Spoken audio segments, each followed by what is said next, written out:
My name is Paul Vallone. You are listening to 106.7, Wilmington's Big Talker, and I'd like to welcome you to Guns, Politics, and Freedom, where each Saturday at 1 p.m. and each Sunday at 5 p.m. we give you the ammunition to better defend your gun rights. I'd also like to thank our sponsor, Hyatt Guns, America's largest gun shop. Check them out at hyattguns.com. In case you aren't familiar with me, I direct Grassroots North Carolina, or GRNC, since 1994, our state's most effective gun rights organization.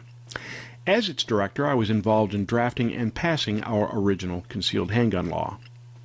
Since then, GRNC has gone on to engineer passage of concealed handgun reciprocity, our purchase permit bypass, castle doctrine and stand your ground, the expansion of concealed carry into state and municipal parks, restaurants, public assemblies, educational properties, and much more.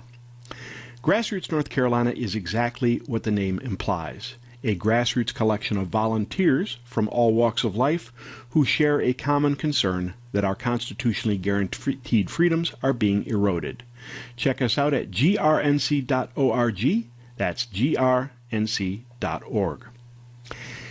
As I record this, the cage match for our republic continues. Yes, it's a cage match because we're both trapped in the same territory.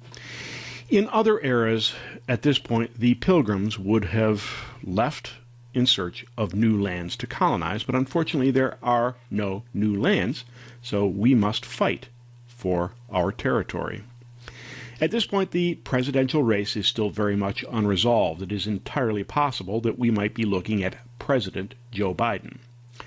Regardless of how the national race turns out, however, I can say one thing with certainty. We in North Carolina did our job, and I am proud of all of us. Not only did we win the vast majority of critical races, but also defeated billionaire and anti-gun zealot Michael Bloomberg's anointed candidates in numerous races.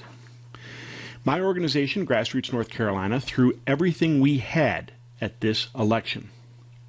And the results reflect that Herculean effort. What follows are preliminary results, which may change as the counts are finalized, as well as, of course, what that will mean for gun rights. In North Carolina federal races, at present, Donald Trump leads Joe Biden by 76,701 votes.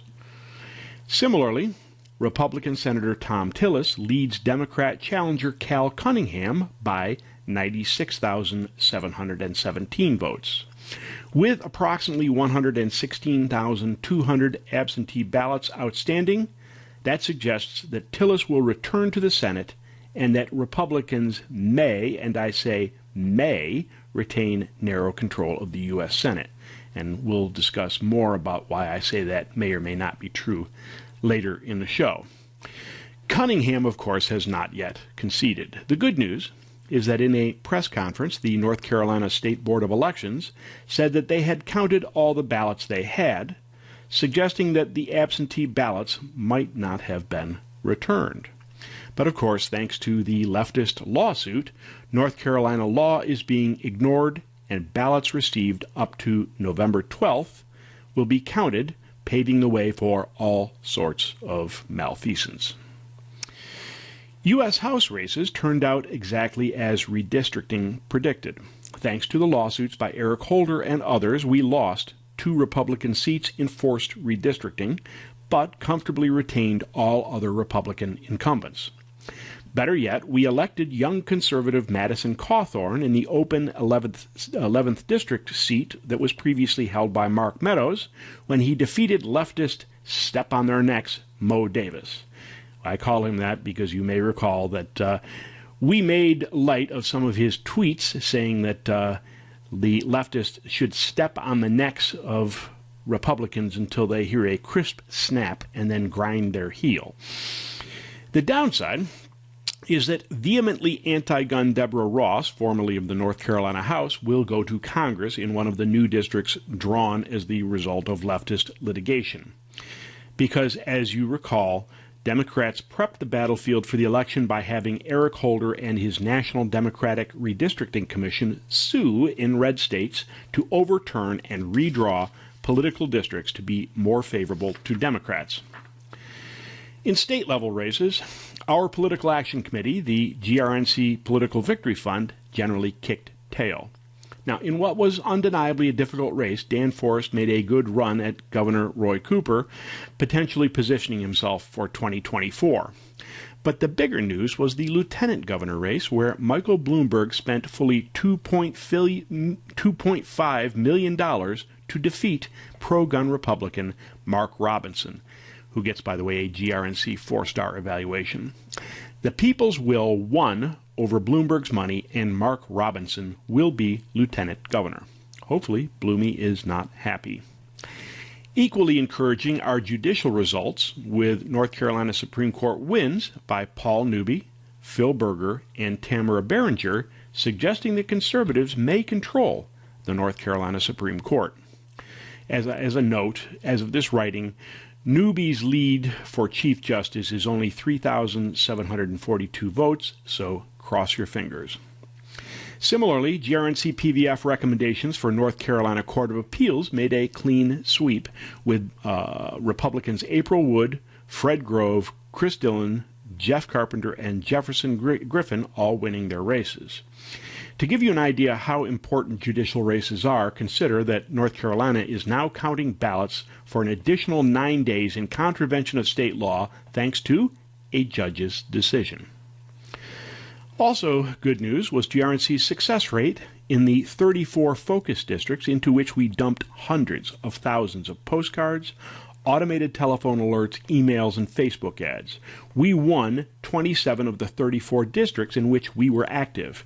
In congressional races, GRNC PVF was 5 for 5. In North Carolina House races, we won 18 of 23. And in the North Carolina Senate, we were 4 for 6.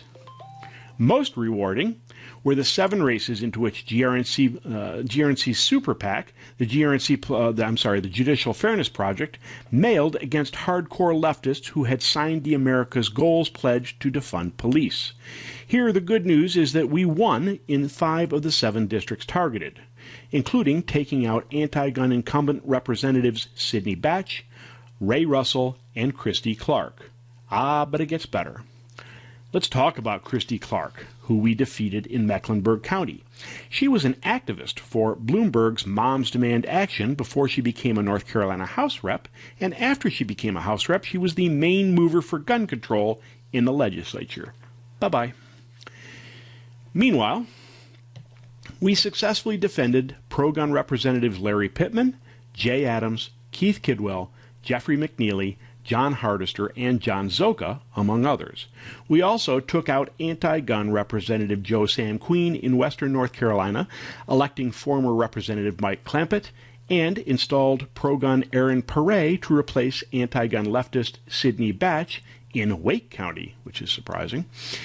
Again, these are preliminary results because, as elsewhere, the absentee ballot disaster and the court decision requiring absentee ballots to be counted fully 9 days after the election are giving the fraudsters ample opportunity to manufacture votes. At particular risk is Paul Newby, who won the race for North Carolina Supreme Court Chief Justice by only 3,742 votes. Concerns have also been expressed for Republican North Carolina House Rep John Zoka of Cumberland County and gun rights stalwart Larry Pittman of Cabarrus County. In the former, Zoka held off leftist Francis Vannell Jackson by only 763 votes. Zoka was running in a less favorable district than in the past due to the redistricting. His opponent, Jackson, was one of the candidates our Judicial Fairness Project mailed against for signing the America's Goals pledge to defund police. Volunteers for Pittman are planning a field audit to prevent voter fraud from eroding his narrow margin. Now, in a few moments, in the rest of the show, we're going to analyze possible scenarios about what may happen on both the state and the federal level. All of the attention that you have heard thus far has been on the presidential race, as Trump tries to cling to what were formerly leads in a variety of states and litigation is going on. But I am going to point out that it is entirely probable that the presidential race is not your greatest concern. Your greatest concern may lie in Georgia. So we're going to talk about possible scenarios in the next episodes of the show. Right now, you are listening to Guns, Politics, and Freedom on Wilmington's Big Talker, 106.7 WilmingtonBigTalker.com. After a short break, we will return with still more information enabling you to better defend your gun rights.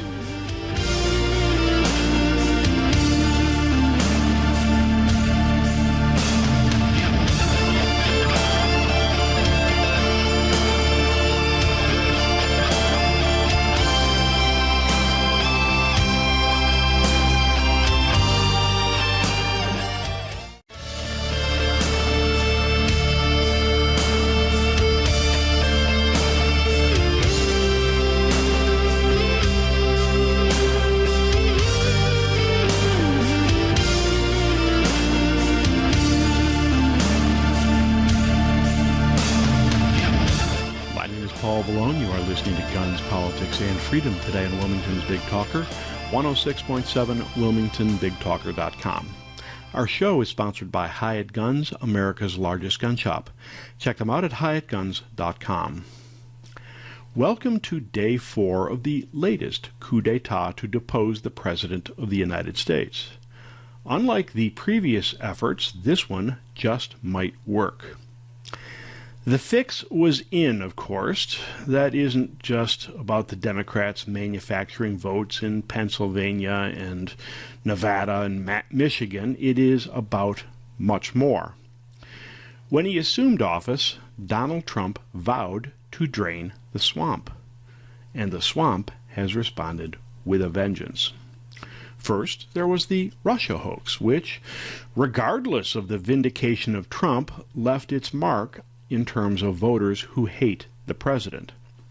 Then we had the phony Ukraine impeachment. Then we had what I still regard as a Chinese bioweapon released for the express purpose of defeating the only president in history to stand up to the Chinese plan to dominate the United States. Call me paranoid if you wish.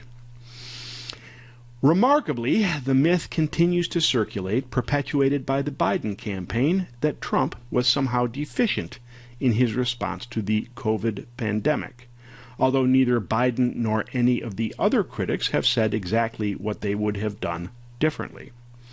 Then we have the suppression of the Sinohawk scandal, in which Joe Biden took money not only from the Chinese, but from a member of the Chinese Communist Party who is under active investigation by the FBI for espionage by not only the left-wing media, but Twitter and Facebook, which have suppressed free speech by the New York Post, which broke the story, and even White House Press Secretary Kayleigh McEnany. Along the way, media coverage by all of the major networks has engaged in what can only be called advocacy journalism, the deliberate slanting of news coverage with the express intent of undermining and defeating Trump, and polling companies which deliberately suppressed Trump voters by publishing inaccurate polls claiming there would be a blue wave on Tuesday.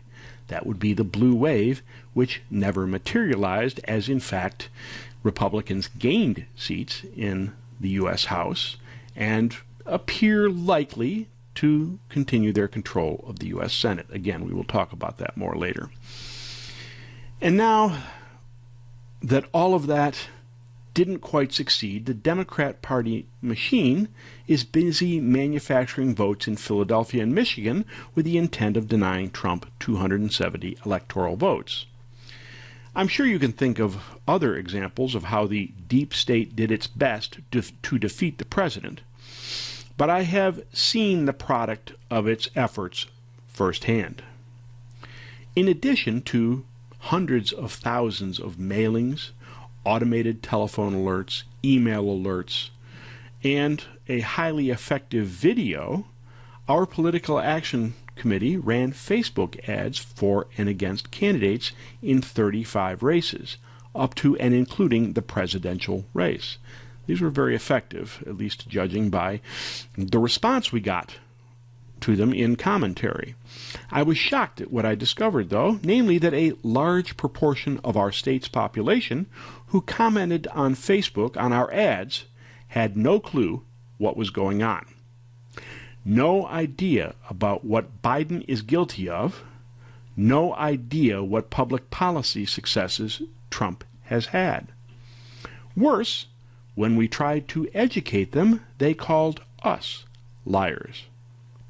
Now, I've said for decades that you will never go broke betting on the stupidity of the American voter. First, we had voters, primarily suburban women, who say that they are tired of the partisan conflict, while remaining blithely ignorant of the fact that it is the hard left, Biden's supporters, who have been the ones amping up the partisan strife, up to and including rioting, looting, burning, and even killing. The popular response to our ads, pointing out that Joe Biden said voters didn't deserve to know whether he would pack the courts, was that Biden didn't have to reveal his position on court packing. Why? Because Trump didn't release his taxes. Ponder that. Yes, they either wouldn't or couldn't understand the difference between Trump's personal tax returns and a Biden public policy that could undermine the independence of our third and co-equal branch of government, the judiciary. Or how about the guy who called me a partisan for Trump? I responded that I was indeed a partisan for freedom. His response? Wait for it. Freedom is fascism. Yes, you heard that right. War is peace. Freedom is slavery. Ignorance is strength, and freedom is fascism. Straight out of Orwell's 1984. But my interactions with voters responding to our ads brought home to me how thoroughly 3.5 years worth of media bias have undermined support for Trump. Then we had what I call the California problem.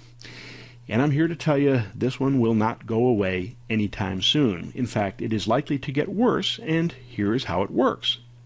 Californians, fed up with the exorbitant taxes and regulatory burdens imposed on them by politicians they elected, strike out for new lands. Yes, like parasites who have killed their hosts. They infect new states, bringing with them the exact policies which killed the state they fled. Everyone was shocked when Arizona went blue, or worse, when Texas nearly did so. But the fact is that they follow states like Oregon, Washington, and Nevada in drawing California parasites. I would love to tell you I know how to solve this problem, but I don't.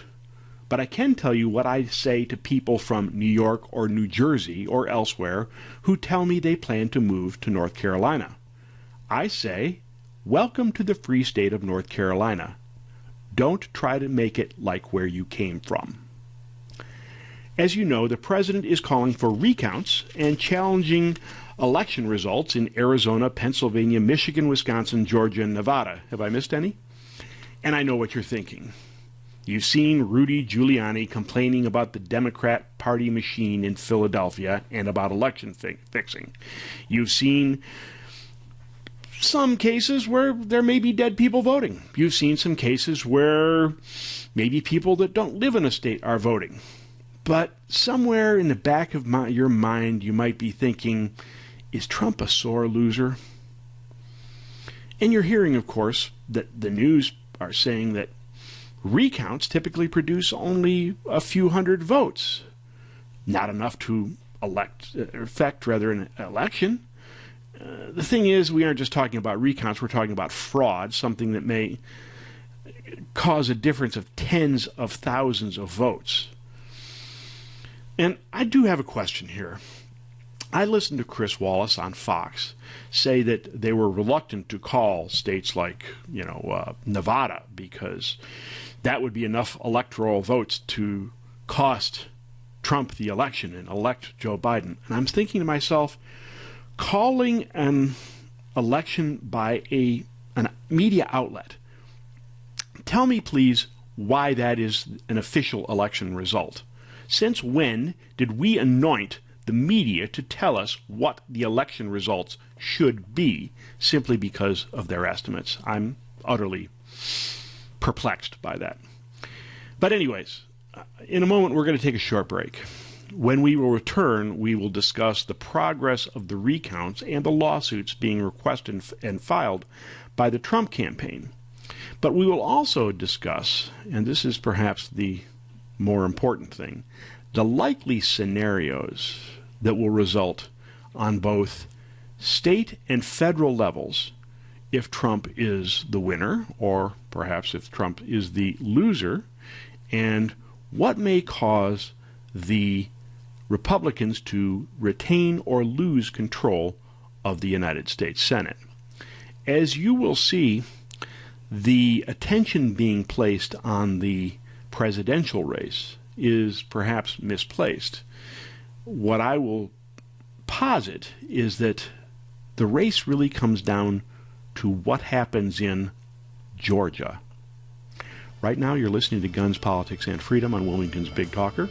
We're going to take a short break, after which we will return with more information to better enable you to defend your gun rights.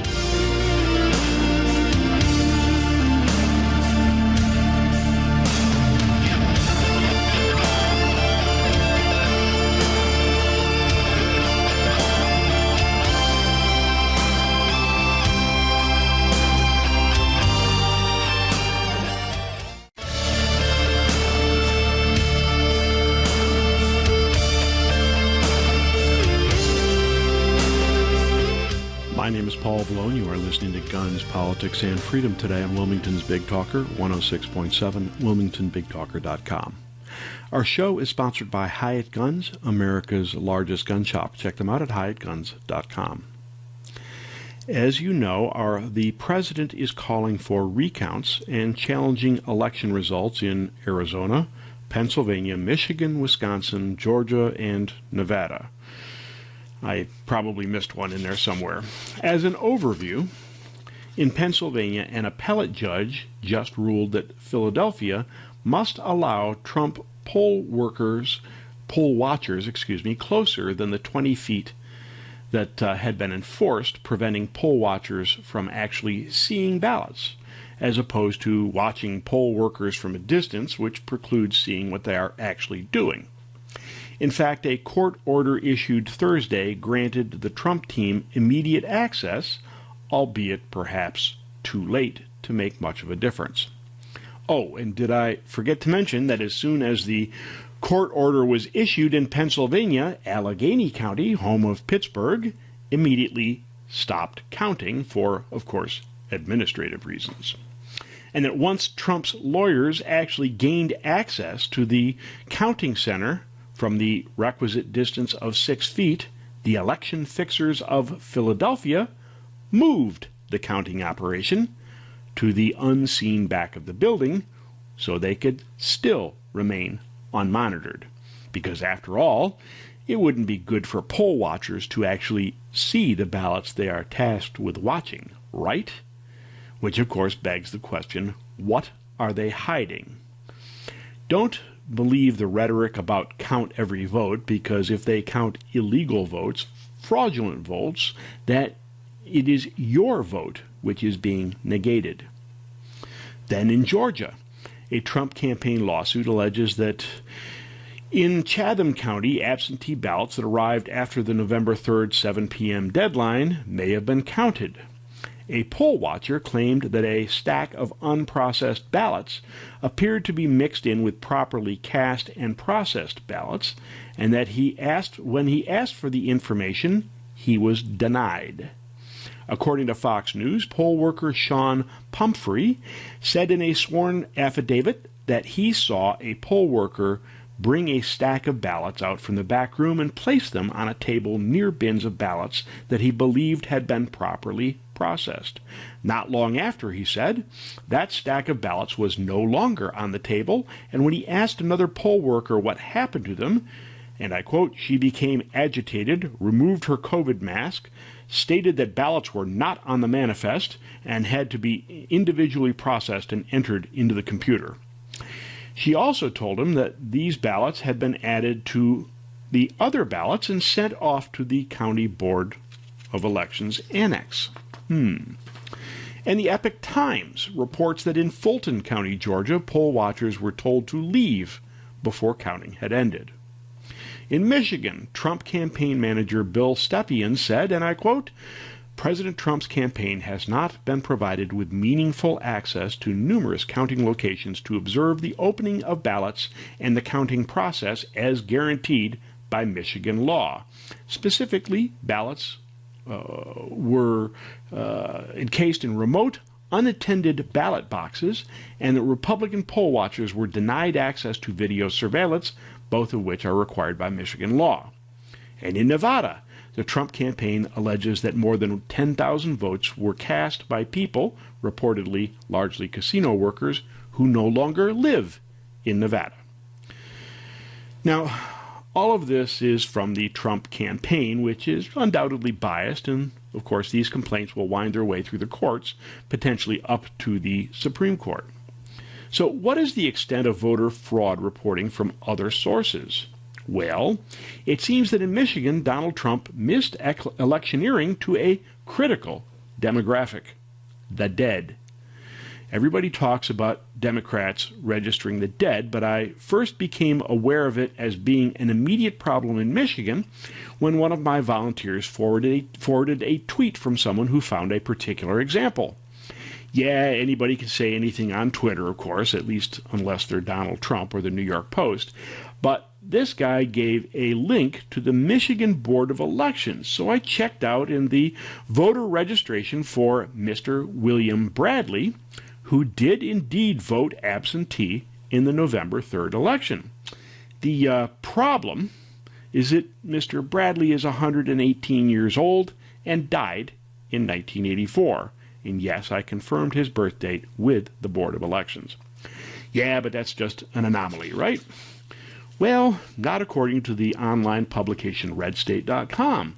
In a piece entitled, "Are the Dead Coming Back to Life to Vote Again in Michigan?" Red State verified Mr. Brady, of course, or Bradley, excuse me, but also came up with an absentee vote by June Aiken, born in the year 1900 and now 120 years old. Or Donna Bridges, born in 1901, who voted absentee in Mason County, Michigan, at the sprightly young age of 119.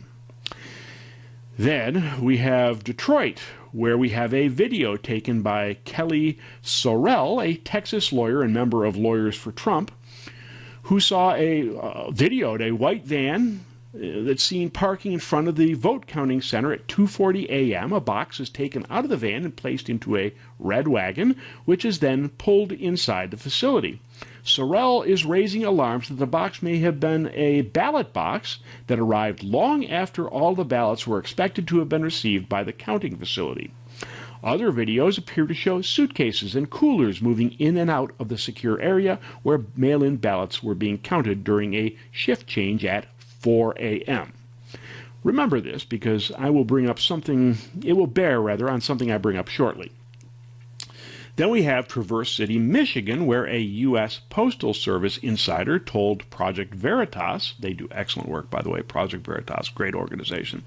They told Project Veritas founder and CEO James O'Keefe that his supervisor instructed mail carriers at his work site here that all new ballot envelopes should be segregated in bins so that postal clerks could fraudulently hand postmark them as received by November 3rd.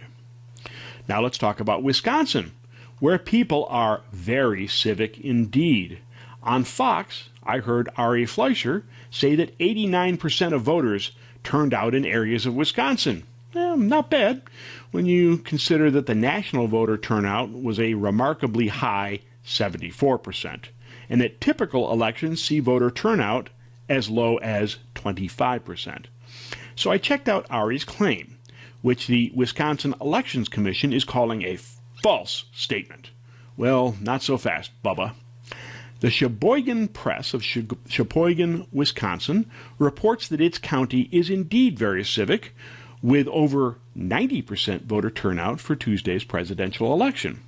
According to the official results posted by the county's website, only two municipalities, the city of Sheboygan and the village of Adel, with 89% voter turnout each, they were the only ones that saw voter turnout rates below 90%.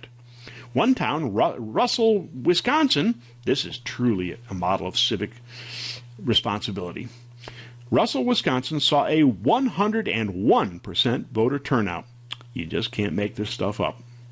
Now, remember that I said that boxes and suitcases and coolers were coming into Michigan voting centers between 2 a.m. and 4 a.m.? Cut to Wednesday's Forward Observer, the excellent news service from military intelligence analyst Sam Culper. He ran charts for votes coming in Michigan and Wisconsin, separated for Trump and Biden. As one might expect, the charts show pretty much a constant rise for each candidate until between 4 and 6 a.m. on the morning of November 4th, when the rise in Biden votes went vertical, suggesting all at once in Wisconsin for roughly 100,000 people. Indeed, it appears that in Michigan, 138,399 votes might have been found, which were, wait for it, 100% for Joe Biden. This, USA Today tells us, was a typo. Nope, nothing to see here, folks. Move along.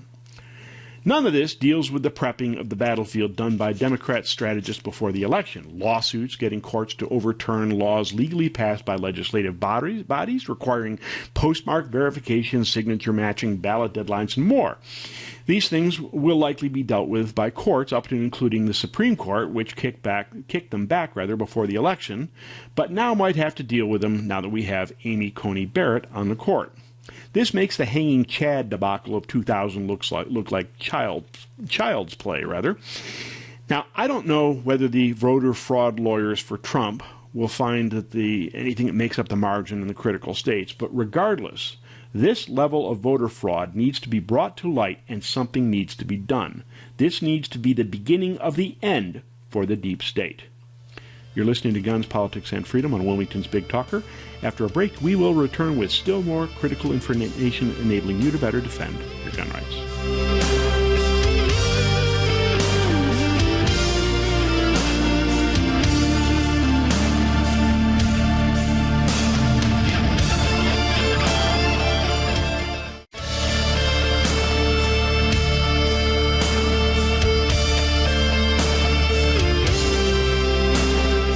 My name is Paul Vallone. You are listening to Guns, Politics, and Freedom today on Wilmington's Big Talker, 106.7, WilmingtonBigTalker.com. Our show is sponsored by Hyatt Guns, America's largest gun shop. Check them out at HyattGuns.com. In this segment of the show, we're going to talk about some things in this election that may not have occurred to you, things you may not have thought about, you may have heard, but not really given full consideration. So what do these developing election results mean for gun rights, or for that matter, the future of the republic? Because at this point, the two of those are conjoined. Federally, if Trump loses the election, and at this point I'm afraid to say that appears likely, everything hinges on the Republicans holding the Senate.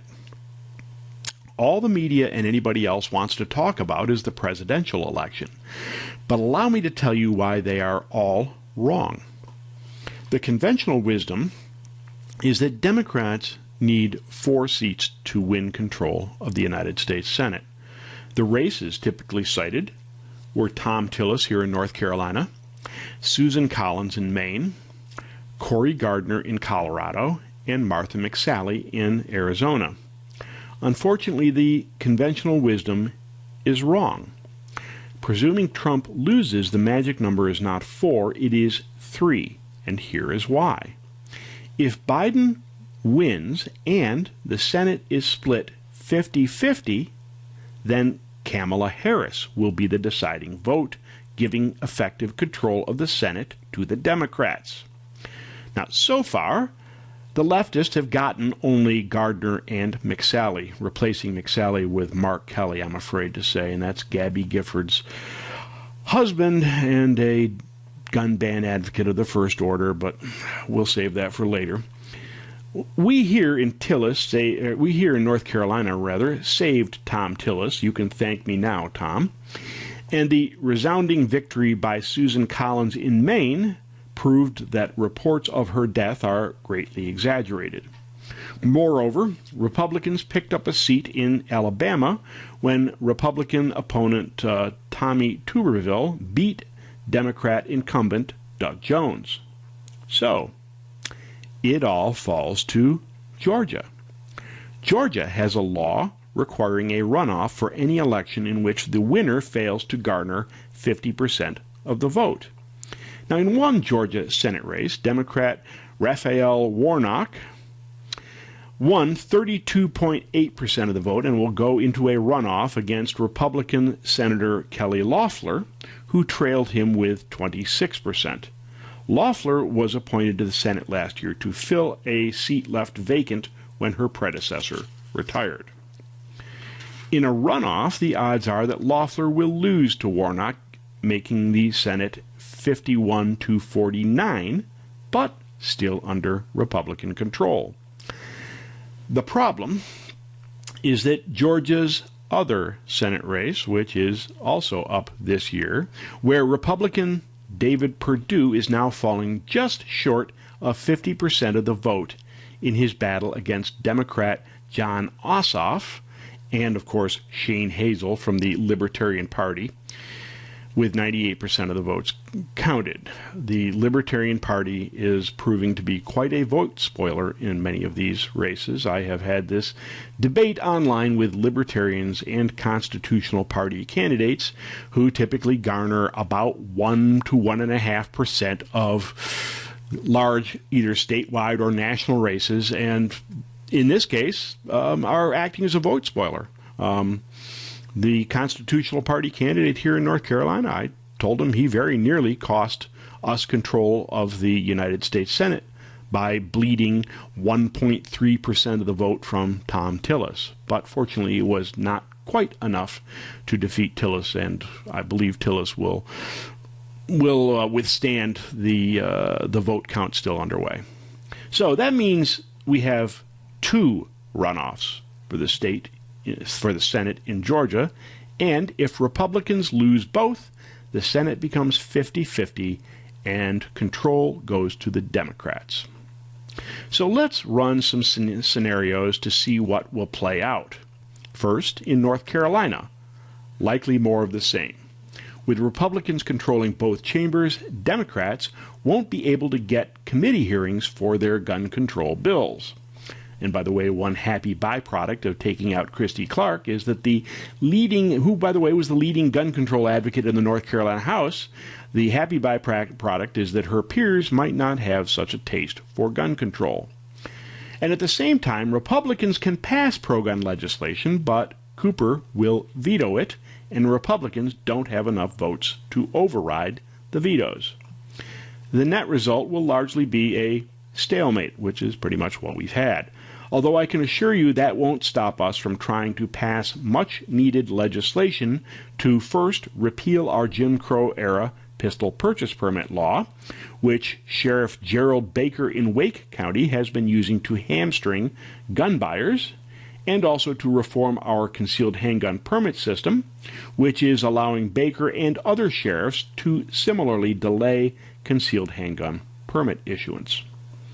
The best news is that whatever the battles between Republicans controlling the legislature and anti-gun Governor Cooper, 2021 will be a redistricting year, meaning Republicans get to draw the political districts that will control our state for the next 10 years. Very good news. Now, let's run some scenarios to see what will play out nationally. If the Republicans continue to control the Senate, there will be no court packing, no end of the filibuster, no statehood for Puerto Rico and D.C., and no end of the Electoral College, which admittedly has been a long shot anyways, at least for now. In other words, with a divided federal government, the result will also largely be gridlock. And contrary to what pundits will tell you, I can assure you that in government, gridlock is good. There is, however, one outlier. If Biden's encroaching dementia or criminal investigations remove him from office and make Harris president, there is an outside chance that she will try to make good on her threat to ban guns by executive fiat if Congress refuses to act. That is when you will be very happy indeed that we got Amy Coney Barrett appointed to the Supreme Court. But all of that is if the Republicans continue to control the U.S. Senate. If they don't, all bets are off.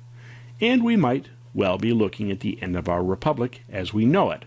So it all comes down to one U.S. Senate runoff election in Georgia, a race that will undoubtedly be the most expensive U.S. Senate race in history, and a race in which gun rights supporters need to be more active than ever before. Unfortunately, I have spoken with a leader of the dominant gun rights organization in Georgia, and there are some problems there, some limitations that we need to correct. Now, my plan is to get GRNC's political action committees, the GRNC Political Victory Fund, and the Judicial Fairness Project, active in Georgia to give them a little hand. And so I might be asking for your help in the very near future. More on that as it develops. As we've said many times before, if the Democrats run both chambers of Congress and the White House, the republic we know it may end. So we've played out some scenarios for the next 2 to 4 years. But what about beyond that? At this point, it appears Trump will likely lose. But why? Heaven knows he ran a superb ground game. His base was more than solid. I mean, you've seen his political rallies. They were like nothing the country has ever seen. If you look across our own state, all but the urban areas are awash in Trump signs. As I said, I got a first-hand look at popular support for Trump in watching comments on our Facebook political ads. And I would say probably 2/3 to 3/4 of what came in was pro-Trump. Yeah, yes, Trump's personality likely cost him some suburbanites and some other never-Trumpers. And yes, exigent factors, whether accidental or intended, such as the pandemic, the riots, and the Democrat manipulation of the election process likely cost him. And the media's war on Trump, the biased polls, and the pundits undoubtedly played a role.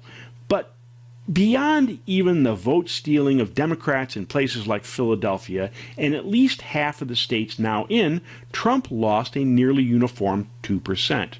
Even here, his lead is a meager 1.4%. So, not to spoil your day, but I want to leave you with a possibility. A possibility not easily fixed by a single election. A possibility we've talked about before, but one for which you must nonetheless prepare. It is possible that we have reached the tipping point at which mainstream Americans are now a minority in their own country. My name is Paul Vallone. You're listening to Guns, Politics, and Freedom on Wilmington's Big Talker. Our show is sponsored by Hyatt Guns, America's largest gun shop. Check them out, HyattGuns.com.